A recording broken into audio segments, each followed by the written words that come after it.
자, 이제 바울이 고린도를 향해서 오는데 고린도 교회는 어떤 교회고 또 다음에 공부하게 될 에베소 교회는 어떤 교회고 이제 이렇게 오늘 두 가지만 간단히 공부하도록 하겠습니다. 서론을 다 같이 읽어요. 고린도는 시작. 고린도는 아테네에서 40마일 떨어진 곳에 위치한 도시였습니다. 우리에게는 아테네가 더 많이 알려져 있지만 그 당시에는 고린도가 아테네보다는 훨씬 더 무역이나 상업 중심의 도시였고 큰 공업 도시였습니다. 고린도는 헬라의 시장이라 불리웠습니다. 지중해 동서를 잇는 교량 역할을 했습니다. 왜냐하면 상업 중심지의 고린도 경기 때문이었습니다. 또한 도덕적 타락의 문제도 심각했습니다. 그래서 바울은 처음부터 고린도를 그리스 선교의 중요한 전략적인 도시로 생각했습니다. 바울은 대략 고린도에서 1년 6개월을 체류했습니다.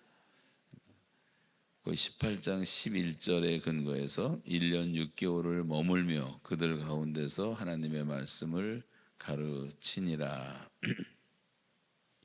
자, 이제 바울이 조금 전에 어디서 왔죠? 네? 아테네에서.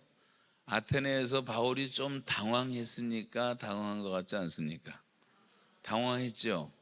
최선을 다하고 노력은 하긴 했는데 열매가 별로 없었어요. 그리고 그런 복음의 능력이 강력하게 나타나질 않아서 상당히 좀 어떤 심정이 좀 착잡한 심정으로 여기 이제 고린도로 오게 되는 것을 볼 수가 있습니다. 그런 면에서 이제 고린도로 오고 있는 바울이 좀 위축되었을 가능성이 많이 있고 마음에는 어떤 알지 못하는 두려운 마음도 있었고 이제 그러면서 이제 새로운 결단을 하면서 고린도라는 도시로 발걸음을 옮긴 것을 볼 수가 있어요. 우리가 구절을 보면 알 수가 있는데 그 1번에 1번 구절 한번 같이 읽습니다. 시작. 밤에 주께서 환상 가운데 바울에게 말씀하시되 두려워 말며 침묵하지 말고 말하라. 여러분도 어디 뭐 전도하다든가 사역을 하다가 이렇게 큰 어려움을 당하고 나면 이렇게 위축되는 경우가 있잖아요. 그럴 때 주님이 다시 말씀하시기를 두려워 말라. 환상 가운데 침묵하지 말라. 자, 그 다음에 고린도전서 2장 1절로 4절을 읽어보세요. 지금 고린도 교인들에게 하는 편지 가운데서 사도 바울이 솔직한 자기의 심정을 고백하고 있는 내용이에요. 다 같이 시작. 형제들아, 내가 너희에게 나아가 하나님의 증거를 전할 때 말과 지혜의 아름다운 것을 아니하였나니 내가 너희 중에서 예수 그리스도와 그가 십자가에 못 박히신 것 외에는 아무것도 알지 아니하기로 작정하였음이라. 내가 너희 가운데 거할 때에 약하고 두려워하고 심히 떨었노라. 내 말과 내 전도함이 설득력 있는 지혜의 말로 하지 아니하고 다만 성령에 나타나시는가 능력으로. 여기서도 이제 분명한 그 바울의 심정이 고백되고 있는데 너희 가운데 있어 내가 정말 약하고 두려워하고 심히 떨었다. 그러면서 내 말과 전도와 이런 것들이 다 설득력 있는 지혜로 하는 것이 아니다. 아테네에서는 자기가 온갖 지혜를 가지고 변증법을 써가면서 논리적으로 설교를 했었잖아요. 그런데 이제는 성령의 나타남과 능력으로 하고 그 뒤에 쭉 보면 십자가의 복음만 전하겠다 이렇게 이제 고백하는 것을 볼 수가 있습니다. 여러분 그 지성의 도시를 가니까 지성인들을 만나니까 이 바울의 마음속에 지나치게 이 인간적인 생각을 많이 좀 했던 것 같아요. 그리고 어떤 학자들은 이제 바울이 아테네에서 설교한 것은 이 바울답지 않게 복음 제시가 좀 약했다 이렇게 말하는 분들도 있어요. 그런 것은 아니지만 이제 그렇게 추측들을 합니다. 왜냐하면 바울의 이런 고백을 근거로 해서. 그래서 여러분 너무 그 2번에다 쓰세요. 아테네 실패의 일부분은 바울이 사람들을 너무 의식했기 때문이에요. 사람들. 복음 전하는 전도자들은 사람을 너무 의식하지는 마세요. 우리가 사람을 의식해야 되지만 복음 전도의 대상으로 두려워할 필요는 없다고 하는 것입니다.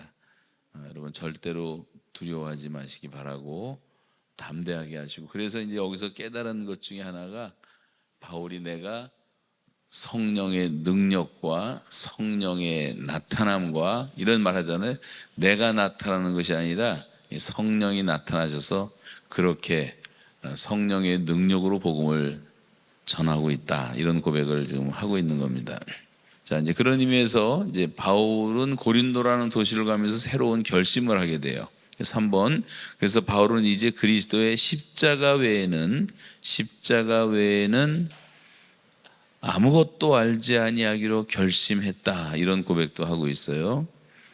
내가 전도할 때 말의 아름다운 것보다는 하나님의 능력을 의지하겠다. 이제는 내 어떤 논리가 아니라 그리스도 예수의 복음만 전하겠다, 이런 새로운 의지를 가지고 바울이 지금 고린도로 입성을 하는 장면입니다. 그래서 이런 바울의 심정을 보시고 이해하셨던 하나님께서는 밤의 환상 가운데 말씀하신 거예요. 두려워 말라, 잠잠하지 말라, 말하라, 내가 너와 함께 하겠다. 그래서 이제 바울의 고린도 사역이 시작되는 것입니다. 자, 오늘 이제 사도행전 18장에 보시면 고린도에 머무는 동안 이제 몇 가지 의미 있는 사건이 일어나는데, 바울의 고린도 사역 몇 가지. 이제 첫째는 우리에게 익숙한 이름들인데, 아굴라와 브리스길라 부부와 만나는 사건, 그 다음에 뭐 아볼로라는 사람을 만나는 사건, 여러 가지 사건이 일어나는데, 이제 하나님께서 바울에게 붙여주신 동역자들이 나타나요. 동역자. 여러분 잘 기억하세요. 사역은 내 혼자 하는 게 아니에요. 반드시 동역자들과 같이 하는 거예요. 여러분이 저에게 동역자이듯이 저도 여러분에게 또 동역자고, 함께 좋은 동역을 이룰 때 좋은 교회를 세울 수가 있고 복음을 더 효과적으로 전할 수 있는 거예요. 우리 그 통일소망선교회인가 그 이빌리 목사님 교회 있죠? 네. 거기 다니는 분이 있으면 손 들어보세요. 몇 분 계시는데 손 내리세요. 제가 거기 이제 임천국 목사님이나 온성도 목사님이나 이런 분들을 만나면서 느낀 것이 뭐냐면, 이빌림 목사님이라는 분을 도와서 동역을 하시는 분들이 참 착하고 좋으시더라고. 그렇죠? 네, 참 착해요. 온성도 목사 같은 사람은 진짜 참 착한 분이에요.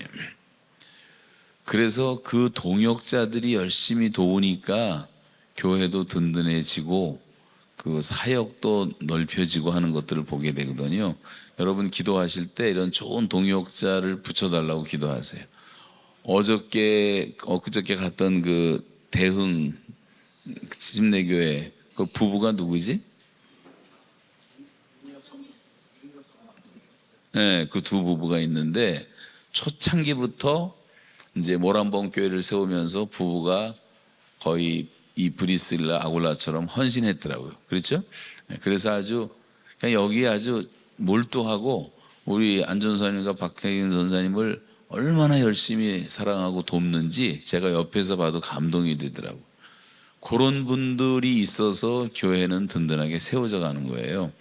근데 우리 주변에 뭐 어디나 다 있고, 우리 김영호 전사님은 그 지난번 개청 예배 때 왔던 교회가 무슨 교회였지? 물된 동산 교회? 그분들 지금도 계속 꾸준히 기도해 주고 있어요. 네. 그래서 하여간 여러분이 개척을 하던 어떤 사역을 할 때 그런 좋은 동역자들을 위해서 기도하는 건 대단히 이제 중요한 것입니다. 예, 이것은 지금 바울에게는 엄청난 위로와 큰 격려가 되었던 것 같아요. 자, 그러면 이 바울이 이 사람들하고 어떻게 해서 이렇게 동질감을 갖게 되었는가? 동질감을 갖게 된 것은 첫째는 직업이 같았어요. 직업이 천막 만드는 일을 텐트 메이킹을 했는데, 바울은 어렸을 때부터 이 다소에서 아버지에게 이 기술을 이제 배웠습니다. 그런 배경 때문에 이 브리스길라 아굴라 부부하고 금방 친해질 수가 있었어요. 뿐만 아니라 이 부부가 이제 여러 번 이사를 하는데, 그런 면에서 이제 바울이 순회 전도를 하는 것과 이 사람들이 계속 이사하는 것이 또 같았어요. 그래서 주거지를 계속 옮깁니다. 그러니까 이사도 같이 가는 거예요. 이사도 같이 가. 2절에 보시면 이들은 본도에서 났고 로마에서 온 사람들이었어요. 고린도 사람들이 아니었습니다. 그런 점에서도 바울과 이제 상통했고, 또 이 사람들은 유대인이었기 때문에 언어와 문화의 배경이 다 같았어요. 3절에 보시면 이제 한번 같이 읽어봐요. 2절, 3절 거기 시작. 아골라라는 본도에서 난 유대인 한 사람을 만나니 글라우디오가 모든 유대인을 명하여 로마에서 떠나라 한 고로 그가 그 안에 브리스길라와 함께 이달리아로부터 새로 온지라. 바울이 그들에게 가매 생업이 같으므로 함께 살며 일을 하니 그 생업은 천막을 만드는 것이더라. 26절까지 읽죠. 시작. 그가 회당에서 담대히 말하기 시작하거늘 브리스길라와 아굴라가 듣고 데려다 하나님의 도를 더 정확하게 풀어 이르더라. 네. 여기 보시면 18장 그 마지막 부분까지 가면서 확인해 볼 수가 있는 것은 바울이 1년 6개월이라는 바울의 전도 여행 가운데는 가장 긴 시간을, 짧지 않은 긴 시간을 이제 같이 살았어요. 함께 살았을 가능성이 많습니다. 그리고 이제 18장 24절에 보면은 아볼로라고 하는 유대인이 소개되는데, 이 알렉산드리아에서, 그러니까 최고의 대학을 공부한 지성인이었고 웅변가였고 설교를 좀 뛰어나게 잘하는 설교가였는데, 이 사람을 이제 브리스길라 아골라가 만나게 돼요. 그런데 설교를 들어보니까 언변은 뛰어난데 복음이 빠져 있는 거예요. 그래서 브리스길라 아골라 부부가 이 아볼로를 불러다가 따로 이 복음에 대해서 잘 설명하고 가르치고 훈련을 시키는 내용이 나옵니다. 왜냐하면 브리스길라 아골라 부부는 이미 1년 6개월을 거하면서 사도 바울에게 직접 배운 사람들이기 때문에 이런 훈련이 돼 있었던 거죠.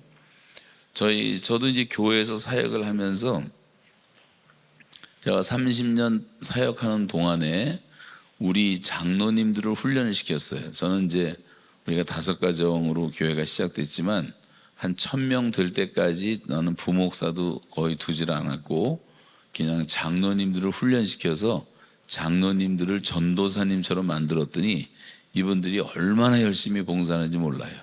그분들은 우리 여기 장로님들 중 2번이나 계시는데 뭐 월급 받는 것도 아니고 자기가 다 헌금 갖다 바치면서 시간 할애해 가면서 봉사를 하는데, 한 분은 전도 폭발이라는 훈련을 맡겨드렸더니 제가 1년을 가르치고 그 다음부터는 그 장로님이 맡아서 했는데, 근 30년 동안을 그 일을 꾸준히 충성되게 해주니까 제가 그쪽 사역에는 신경 쓸 것이 없었어요.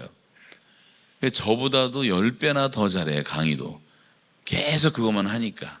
또 한 분은 새생명 훈련이라고 하는 사형리로 전도하는 훈련을 3개월 하는 프로그램이 NLTC라고 있는데, 그 훈련을 맡겨놨더니 또 그 장로님은 그걸 가지고 또 한 20년 그렇게 열심히 하더라고요.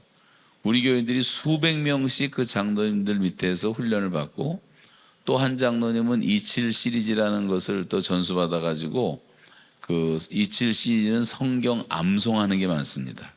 그 27 시리즈를 또 공부하는 사람도 똘똘 뭉쳐서 다 성경 암송을 하기도 하고, 그 다음에 1대1 하는 사람들도 있고, 그 다음에 NLTC도 있고, 뭐 커피 브레이크도 맡은 분이 또 있어요. 그럼 커피 브레이크는 이제 커피 마셔가면서 새신자들을 데려다가 전도하는 프로그램을 개발해서 소그룹으로 모이는데, 그거 맡은 장로님도 얼마 있다가 커피 브레이크만 한 우리 교인 중에 200명이 참여를 하는 거예요.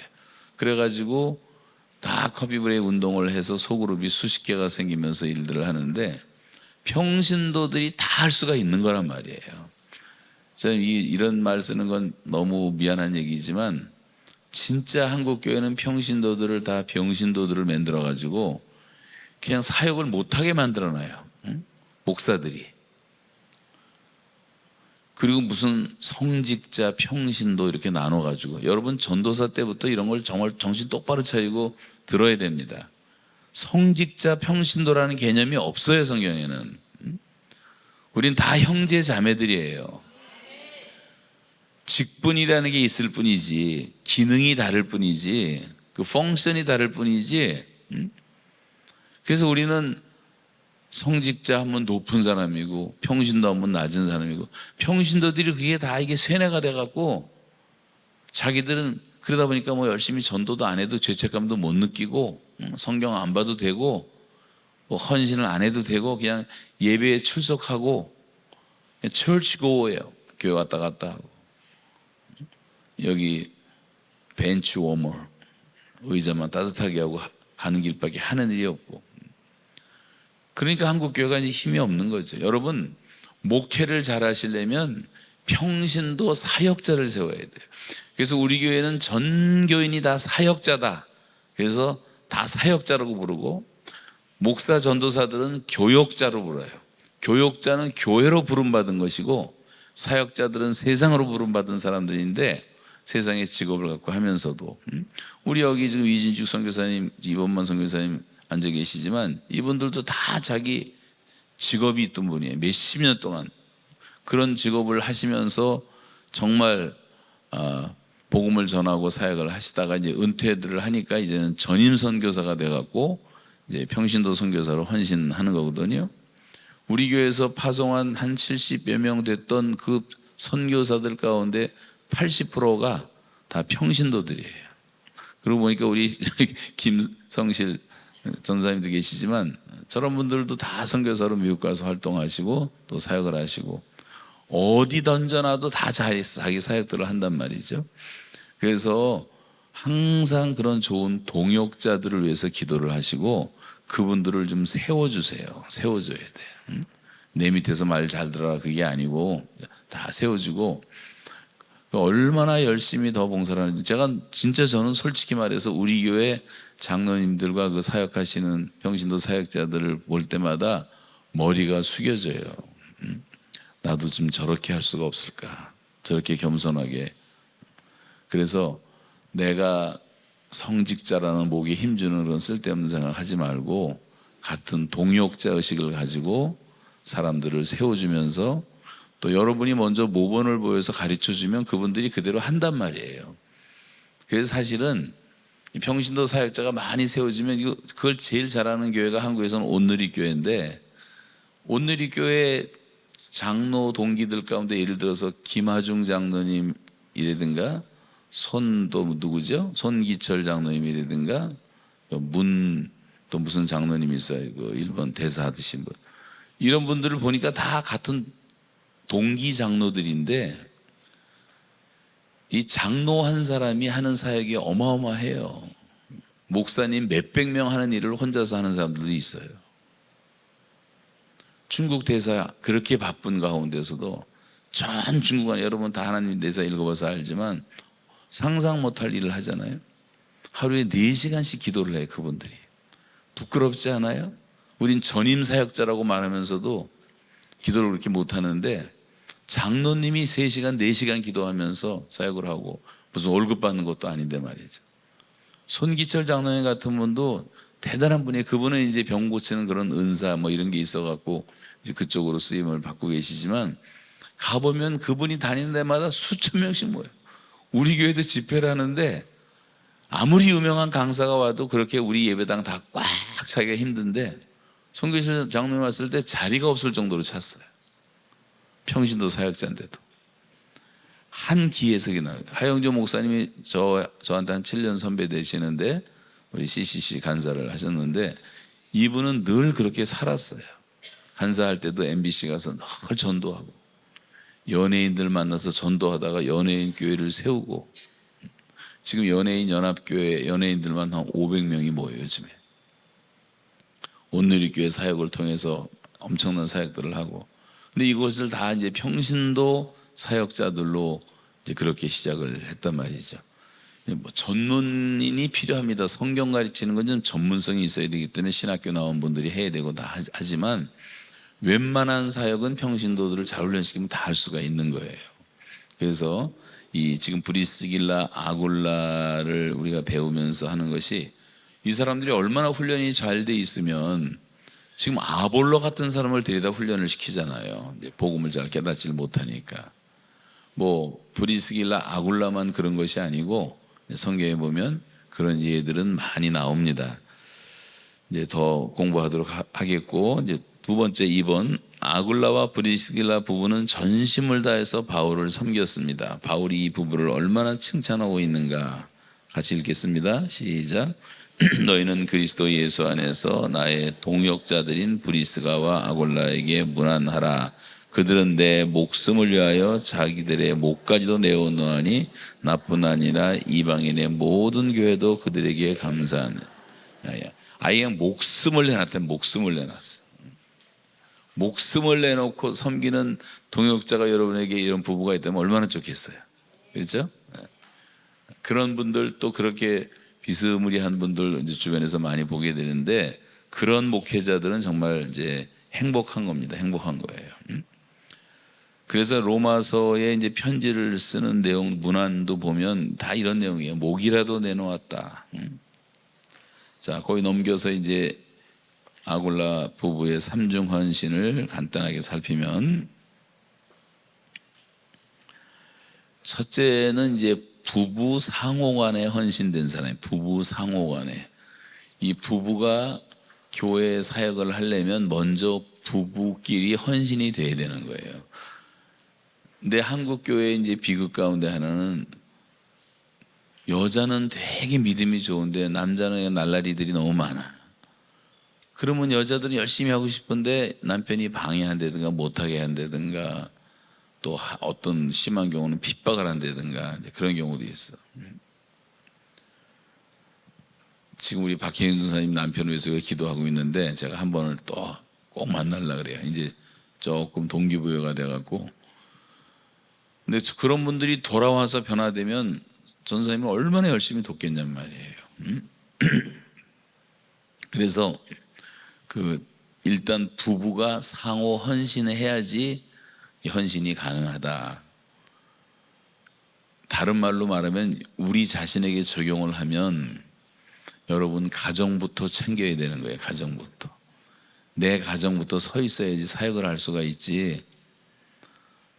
사역한다고 가정 내팽개치고 남편 밥도 안 해주고 빨래도 안 해주고 설거지도 그냥 지저분하게 놓고 맨날 신방한다고 돌아다니고, 그러면 누가 협력을 해주겠냔 말이에요.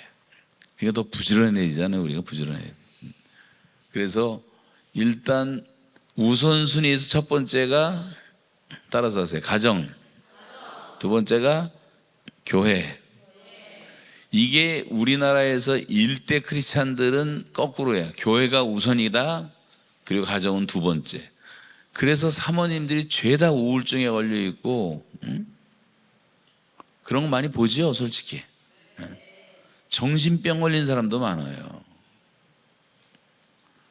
그러면 그렇게 행복하지 않은 부부가 사역을 하면 교회가 무슨 본이 되겠냔 말이에요, 그것이. 그래서 일단은 이 부부 상호 간에 헌신된 사람이 돼야 돼요. 목회자가 첫 번째 그렇고, 그 다음에 목회자와 동역하는 성도들도 그렇고. 그래서 여자들 한 사람만 열심히 하고, 그러면 남편들은 남자인데, 여러분 전도사님, 여자 어떤 분이 자기 목사님 절절 따라다니면서 뭐 죽으라고 충성하고 열심히 해. 그럼 믿음 없는 남편들이 볼 때는 기분 나쁘지 않겠어요? 그리고 예배 볼 때 그냥 맨 앞에서 아멘 아멘 하는데, 쳐다보는 게 남의 남자 얼굴만 쳐다보고 그러니까 얼마나 기분이 나쁘겠냔 말이에요. 입장을 바꿔놓으면. 그래서 여러분, 아내들은 남편을 먼저 세워주는 일을 해야 돼요. 아멘이 2명 반 정도 지금 나오고 있는데, 남편들을 다 세워주세요. 그리고 부부가 먼저 하나가 돼야 돼요. 그런 말이 있잖아요. 잠언에도 보면 여간 채소를 먹으며 서로 사랑하는 것이 살찐 소를 먹으며 서로 미워하는 것보다 나으니라. 가진 것이 없어도 우리가 서로 부부가 사랑하고 하나가 되면 그거 이상의 행복은 없는 거예요. 그래서 일단 부부 상호 간의 헌신, 이게 너무 중요하다는 거를 우리가 아굴라 부부를 통해서 배우는데, 이 사람들은 어디를 가든지 같이 다녀요. 로마에서 올 때도 같이 오고 다 같이 다니는데, 그 당시에는 그렇게 같이 다니지 말도록 정책을 쓰는 나라도 있었고, 여자들은 있고 남자만 가라 이런 나라도 있었는데, 어떤 경우도 이 사람들은 같이 다닙니다. 부부는 같이 다니는 게 좋아요. 두 번째는 하나님의 말씀에 대한 헌신이에요. 하나님의 말씀에 대한 헌신. 처음은 부부 상호 간의 헌신이고, 이 부부는 말씀에 대해서는 양보가 없어요. 그 바울을 따라다니면서 얼마나 열심히 배웠겠어요. 그러다 보니까 자기도 모르게 훌륭한 그런 사역을 하게 된 거죠. 여러분, 초대교회를 우리가 본받자고 할 때 중요한 것이 뭐냐면, 초대교회는 사도들만 훌륭한 게 아니라 집사도 다 훌륭했어요. 7 집사를 보세요. 예를 들면 스데반을 보십시오. 스데반은 순교로 이제 최초의 순교자가 되는 영광을 차지했는데 집사였잖아요. 그리고 스데반이 한 설교가 사도행전 7장에 그거 읽으면, 난 지금 읽어도 이거는 성령의 감동이 아니면 이게 기록도 될 수도 없고 기억도 될 수가 없겠다. 얼마나 성경에 능통하냔 말이에요. 마지막까지 하나님의 말씀으로 전하고 증거하고. 정말 감동이 되는 거예요. 빌립을 보세요. 빌립이 성령의 인도를 받고 광야로 뛰어나가서 달리는 마차를 접근하라고 성령이 말씀해서 접근했더니 유대인이었던 에티오피아의 네시 재무장관이 지나가다 읽으면서 이사야서를 깨닫지 못하는 거예요. 이사야서부터 설명을 해가지고 예수 그리스도의 복음까지를 정확하게 풀어줬다. 그랬더니 이 사람들이 감동을 받고 그냥 즉각적으로 내려서 세례를 받고 그러잖아요. 성경 실력이 뛰어났단 말이에요. 말씀 실력이. 그래서 이 부부가 하나님께 귀하게 쓰임 받으려면 이 말씀에, 하나님 말씀에 대한 헌신이 있어야 돼요. 근데 그거보다 더 우선이 이제 부부 상호 간의 헌신이라는 걸 기억을 하시고, 혼자 돌아다니지 말고, 저도 혼자 돌아다닐 때가 있지만 저는 항상 같이 다니는데, 우리 집사람이 힘들어서 못 갈 때만 두고 가고, 저는 항상 같이 가요. 항상 같이 가려고 노력을 해요. 근데 요즘엔 또 뭐 지난번 프랑스도 같이 갔다 왔고 뭐 일본도 갔다 왔죠. 그랬지만 비행기 값이 너무 비싸가지고 문제예요.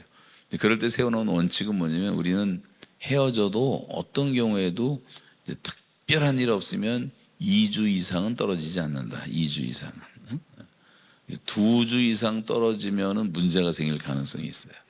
그래서 저는 이제 남편 한국에다 두고 애들 데리고 유학 오는 기러기 아빠들, 뭐 기러기 엄마들 이런 사람 많은데, 제가 그걸 너무 많이 봤잖아요. 많은 가정이 깨졌어요. 여러분, 성경에 보면 부부는, 잘 들으세요. 부부는 뭐 하지 말라 그랬죠? 분방하지 말라. 분방하지 말라. 방 따로 쓰지 말라 그랬어요. 그러면서 하는 얘기가 마귀로 틈타지 않도록. 마귀라는 놈은 틈만 노리는 거예요. 뱀은요, 살살 틈살이 다니면서 틈만 노리면 돼요. 이간질한단 말이에요. 그래서 가정들이 다 깨지는 거예요. 뭐 그냥 부부싸움을 심하게 했어도 빨리 회개하고 이부자리는 같이 들어가야지, 응? 그냥 싱이 잘한다고 소파에 갖고 누울든가 베개 갖고 뭐 딴 방 가든가 또 집을 나가버리든가 그러면 절대 안 되네. 다 마귀가 틈타기 때문에. 근데 인간들이 얼마나 교만한지, 하나님이 이렇게 말씀하셨음에도 불구하고 다 자기 마음대로 사는 거예요. 여러분, 하나님보다 우리를 더 잘 아시는 분이 있어요? 우리의 연약함을 다 알기 때문에 주님이 주신 말씀이라면 순종을 해야죠. 순종해야지. 그래서 여러분, 부부 사이에 마귀가 틈타지 않도록 틈을 주지 마시기를 주님의 이름으로 부탁합니다. 그거 못하면 사역자의 자질에서 먼저 자격이 없는 거예요. 성경은 이것을 굉장히 엄격하게 말하고 있어요. 거기에서 실수하면 온 교회가, 여러분 죽으라고 목회해봤자 소용도 없고 교회 1000명 10,000명 모여도 거기서 사고가 나면 양떼는 다 흩어지고 오히려 더 하나님의 영광을 가리게 되기 때문에 이런 것을 항상 신중하게 듣고, 그래서 우리 부부가 상호간에 지금 이렇게 서로에게 헌신되어 있는가, 그 다음에 우리 부부는 하나님의 말씀 앞에 헌신되어 있는가, 세 번째는 교회와 사역자들에 대한 헌신이에요. 바울을 섬기는데 막 목숨을 걸고 섬기잖아요. 근데 부부 상호간이 다 하나가 돼 있으니까 별 문제가 없어요. 또 하나님의 말씀으로 컨트롤을 받으니까 시험도 들 일도 없고, 그래서 교회에 그렇게 충성하고 사역자들과 함께 하나가 되는 이 모습들 얼마나 아름답습니까? 그래서 이제 브리스길라 아굴라 부부는 이런 모범을 우리에게 보여주고 있다는 것을 기억하시기를 바라고, 그래서 이런 헌신적인 성도들과의 만남은 하나님 나라를 확장하는 일에 있어서 굉장히 커다란 도움이 되는 거예요. 이런 건강한 부부와 함께 일하시기 바라고, 또 뭐 이상한 여자들이 또 꼬리치고 돌아다니는 애들도 교회에서 있는데, 그래서 시험 드는 사람도 많고 많이 있어요, 실제로. 그래서 여러분, 무엇보다도 가정을 지키고 목숨 걸고, 가정이 망가지면 다 망가지는 거예요. 4절과 5절에 보시면 이제 이 고린도 도시에서 이제 바울의 선교 팀이 확장이 되는데, 바울이 지금 빌립보를 거쳐서 데살로니가를 거쳐서 베레아를 거쳐서 아테네를 거쳐서 고린도 땅에 오는 도상에 있어서 이제 베레아에 실라와 디모데를 남겨두고 오게 됩니다. 그다음에 이제 아테네에서 상당히 위축되었었는데 이제 18장 거기 적혀 있지가 않은데 이제 4절 5절 이제 다 같이 보면 나오는데, 4절 5절 나와요? 18장 4절 5절 안 나오죠?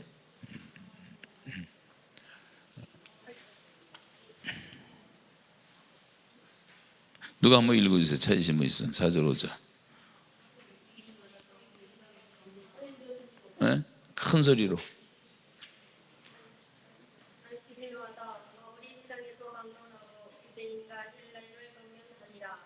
실라와 디모데가 마게다나로 못 내려오되 바울이 하나님의 말씀에 붙잡혀 유대인들에게 예수는 그리스도라 밝히 증언하니. 그러니까 아테네에서 위축됐던 이유 가운데 하나도 이런 동역자들이 그 당시에는 옆에 있지 않았다는 사실도 우리가 간과해서는 안 된다는 얘기입니다. 그래서 이제 다시 브리스길라 아굴라를 만나면서 힘을 얻는 것을 볼 수가 있습니다. 그래서 이제 그 다음 3번 보시면, 바울은 회당 옆에 큰 집을 갖고 있었던 디도 유스도라는 사람의 집에서 성경 공부도 인도하고 복음을 전합니다. 8절 읽습니다. 시작.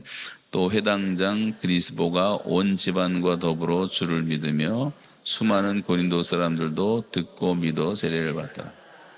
그러니까 예수 믿는 사람들이 많아졌어요? 적었어요?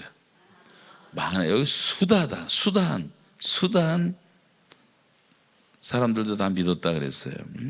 수많은 사람들이.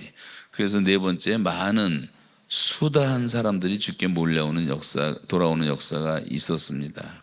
많은 사람들이 주님께 돌아오는 것을 볼 수가 있습니다.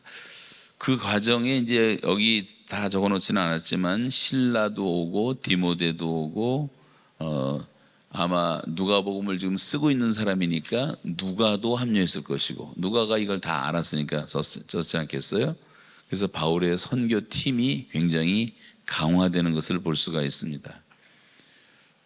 여러분, 우리가 낯선 도시에 가서 혼자 있을 때 하고 두세 사람이 함께 있을 때 그 심리적 변화라는 것은 굉장히 큰 거예요. 혼자 있을 때 하고. 그래서 좋은 팀을 항상 위해서 기도하고 팀으로 다니고, 그래서 동역자들이 합류했다는 사실은 바울에게는 굉장히 큰 용기와 능력이 됐을 겁니다. 그래서 이제 고린도 사역에서 열매를 많이 맺게 된 것은 이제 바울에게 이런 동역자들이 많이 협력을 했기 때문이다. 제가 요즘에 이제 한국을 잘 요즘 모르지만 좀 있어서 보니까 그 마가의 다락방이라는 데 있잖아요. 거기 김보영 목사님인가? 박보영 목사님인가? 그분은 이제 그 원래 아버지가 저는 그 아버지를 알아요. 그 아버지가 옛날에 유명한 부흥사였어서 부흥회를 했는데 그때는 그냥 아버지가 너무 싫어서 반항을 하고 돌아다니다가 나중에 또 공부를 해갖고 의사가 됐는데 의사가 된 다음에 뭐 세상적으로 살다 보니까 결국은 이혼하게 되고 혼자 살게 되면서 아주 인생의 바닥에 제로 포인트에 서게 됐는데 그러다가 이분이 이제 회심하고 난 다음에 고아들을 길렀더라고요. 고아들을 이제 그래서 다 거리에 돌아다니는 애들을 다 데리고 살았고 예배당에 그 장의자에다가 하나씩 앉혀서 눕혀서 재우면서 이제 같이 생활을 했던 것 같아요. 얼마 동안 이제 그러면서 정말 예수님의 제자로 이분이 이제 거듭나서 이제 살기 시작하는데 그 친구들이 자라서 지금 다 목사가 됐는데 굉장히 헌신적인 친구들이 됐어요. 근데 이 젊은 친구들이 몇십 명이 그 주변에 있으니까 엄청난 그 시너지가 나와가지고 하나의 이제 전도 운동이 일어나가지고 지금 사역을 굉장히 크게 하더라고요. 하고 열심히 하고 이제 그런 경우들도 있고 예를 들면 어떤 형태로든지 여러분이 동역자들을 만들어내고 이제 그런 팀을 잘 만드는 게 굉장히 중요하다고 하는 겁니다. 팀을 잘 만드세요. 그래서 거의 다 했고 그런데 이제 네 번째 이런 일이 다 잘 나갔는데 또 갑자기 어려움들도 생겨서 다시 박해의 바람이 불어왔어요. 박해의 바람이 불어왔다. 뭐 주변에 스테파나 같은 부자들도 있었고 가이오라고 하는 아주 유력한 사람도 있었고 뭐 다 계속 도와서 아주 승승장구하고 있었는데 순풍만 있었던 것은 아니고 갑자기 역풍이 불어오고 박해의 바람이 불어오기 시작합니다. 18장 12절 13절 시작. 갈리오가 아가야 총독되었을 때에 유대인이 일제히 일어나 바울을 대적하여 법정으로 데리고 가서 말하되 이 사람이 율법을 어기면서 하나님을 경외하라고 사람들을 권한다 하거늘. 그래서 이제 박해가 찾아온 것입니다. 그래서 하나님께서는 바울에게 이제 큰 해를 허락하지는 않으시지만 이 사건을 통해서 하나님의 뜻을 깨닫고 바울은 또다시 새로운 선교지를 향해서 떠나가는 거예요. 그래서 이 고린도 못지않게 예비되고 있었던 도시가 바로 에베소라는 도시예요. 에베소. 조금 이따 이제 에베소까지 잠깐 정리하고 마치겠는데, 자 순서 한번 대보세요. 맨 처음에 이제 유럽으로 아시아로 가다가 성령께서 방향을 바꾸라 그래서 유럽으로 바꾸죠. 그래서 마게도냐를 향하는 세워진 첫 번째 교회가 뭐라 그랬어요? 빌립보 교회. 빌립보에서 한 다음에 빌립보에서 어디로 갑니까? 데살로니카로 가죠. 데살로니카에서 그 다음에 어디로 가요? 베레아로 가죠. 베레아 다음이 아테네 다음이 고린도 다음이 에베소, 이렇게 이제 진행되는 거예요. 자, 다시 박해가 찾아옵니다. 같이 읽어요. 시작. 다시 박해가 찾아옵니다. 그러나 하나님께서는 바울에게 큰 해를 허락지 않으십니다. 그러나 이 사건을 통해서 하나님의 뜻을 깨닫고 바울은 또다시 새로운 선교지를 향해서 떠나갑니다. 고린도 못지않게 바울의 위대한 사역의 열매가 기다리고 있는 또 다른 도시 에베소를 향한 바울의 선교의 발걸음이 계속됩니다.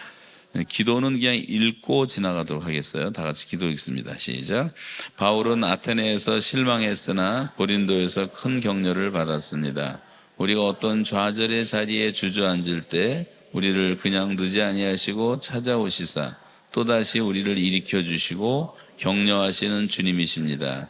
그래서 계속해서 주의 인도를 따라 걷게 하시는 주님, 어제의 실망 때문에 오늘을 포기하는 자가 되지 않게 도와주옵소서. 어제의 좌절 때문에 하나님이 나를 버렸다고 속단하지 않게 도와주시옵소서. 우리가 만약 주의 인도하심 앞에 민감하며 주의 인도하심 앞에 성실할 수만 있다면 나를 다시 재기시켜 주시고 영광스럽게 만들어 주실 주님을 신뢰하고 소명의 발걸음을 옮기는 주의 백성들이 되게 도와주시옵소서. 어제는 실패했으나 오늘은 승리하게 도와주시옵소서. 어제는 좌절했으나 오늘은 놀라운 하나님의 능력을 경험하게 도와주시옵소서. 어제는 방황이었으나 오늘은 인도하시는 놀라우신 주의 손길을 경험하게 도와주시옵소서. 아멘. 아멘. 그 넘기셔서 그 헌신에 대한 이야기는 좀 하고 싶은데 지금 이거 하다가 하면 예배소를 못 나갈 것 같아서 일단 눈으로만 한번 보세요.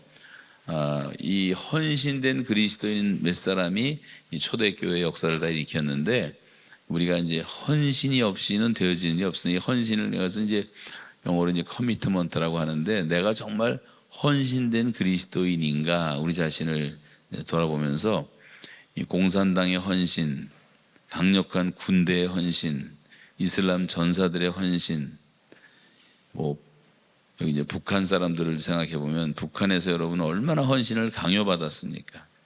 대기업이라는 게 그냥 세워지는 게 아니에요. 엄청난 헌신을 요구합니다. 또 연구기관에서 연구하는 사람들은 수염도 못 갖고 장가도 못 가면서 그냥 몇 달, 몇 년을 연구하는 사람들도 있어요. 자, 이런 걸 서로 나누는 시간인데 다음에 이제 시간 날 때 하도록 하겠고 자신의 이제 양육 경험을 나눠보고 또 그렇게 1대1 훈련 받은 것은 왜 중요한가? 여러분 스스로가 훈련 받은 사람도 있고 훈련시킨 사람도 있을 것입니다.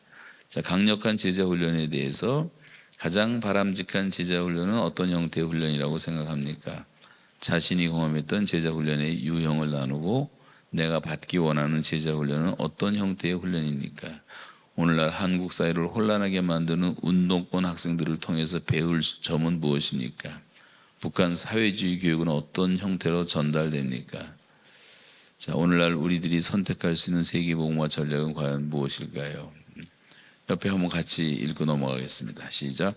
교육이 불편하고 열악했던 환경 속에서도 그 당시에 알려졌던 세계를 세 차례나 두루다니며 위험을 당하고 고통을 당하고 고생을 하면서도 이 복음을 전하고 복음을 전해받은 사람들을 잘 양육하고 훈련하여 주의 복음의 제단 앞에 미련 없이 드리고 바쳤던 바울 사도, 우리도 이제부터 미지근한 인생이 아니라 헌신된 인생을 살 수 있도록 도와주시옵소서. 소수의 사람이라 할지라도 내게 맡겨진 사람들을 성실하게 그리스도의 제자로 키울 수 있게 하시고 한 영혼을 주의 심정으로 키우는 제자로 만들어 주옵소서. 아멘. 더 크로스 처치라고 들어보셨어요? 더 크로스 처치? 박종호인가? 박종호 목사가 있고 또 대전에 있는 그 황성욱인가? 황성은 목사도 있고 제가 이제 좀 주목해서 보고 있는 형제들인데 젊은 사람들이죠. 근데 이분들이 사역을 잘해요. 그 두 교회를 제가 집회를 다 가봤는데 한 교회는 한 2,000명 이상 모이고 한 교회는 한 1,000명, 1,500명 모이는 교회인데 젊은 사람들이 이렇게 사역을 잘 가봤더니 제자 훈련을 잘 시켰더라고. 몇 사람을. 헌신된 몇 사람이 또 다른 사람을 제자 훈련을 시키고 해서 거기 한 헌신된 사람이 몇십 명만 있어도 엄청난 파워를 가지고 교회가 부흥되는 것을 제가 보면서 시너지라는 게 그런 것 같아요.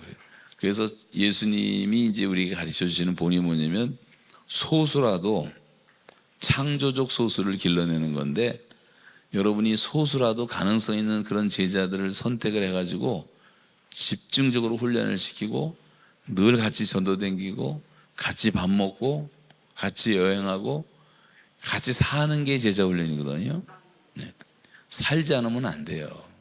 출퇴근하면서 그러면 안 된다. 그래서 이제 젊었을 때는 여러분 그렇게 할 수가 있으니까 그런 제자들을 많이 길러 놓으면 그분들이 여러분의 다 동력자가 돼서 이 사역이 이제 확대돼 간다는 것을 기억을 하고, 이게 무슨 법칙이 있는 건 아니지만 여기 사회주의 운동을 한다든가 김일성 주체사상 공부하는 애들, 운동권 애들 보면요, 다 그냥 라면 먹으면서 같이 살아요. 그런데 얘들은 윤리도 없으니까 맨날 터지는 이 사건이 이제 걔들 요즘도 사건이 터지지만 일단은 커미트먼트를 했단 말이에요. 희생을 했고 서울대학교를 때려치고 노동자들하고 같이 살고, 그거를 한 30년을 하다 보니까 그 저변에 이런 제자들이 쫙 깔려가지고 2% 3%만 돼도 운동권이 그렇게 돼도 학교가 시끄러워요. 시끄러워. 예수 믿는 사람들이, 진짜 예수 믿는 사람들이 2% 3%만 되면 세상이 시끄러워요. 세상을 뒤집어 엎을 수 있단 말이에요. 근데 그게 안 되니까 문제죠. 그래서 이런 디모데 같은 사람, 실라 같은 사람, 누가 같은 사람, 브리스길라, 아굴라 부부 같은 사람들, 여러분 기도하시면서 이 제자를 잘 길러내는 것이 굉장히 중요한 겁니다. 그래서 뭐 큰 거 뭐 갑자기 성장할 거 생각하지 말고, 지금 또 교회 개척하시는 분들 그런 제자들에게 좀 집중하는 것도 좋은 사역이라고 생각되어집니다.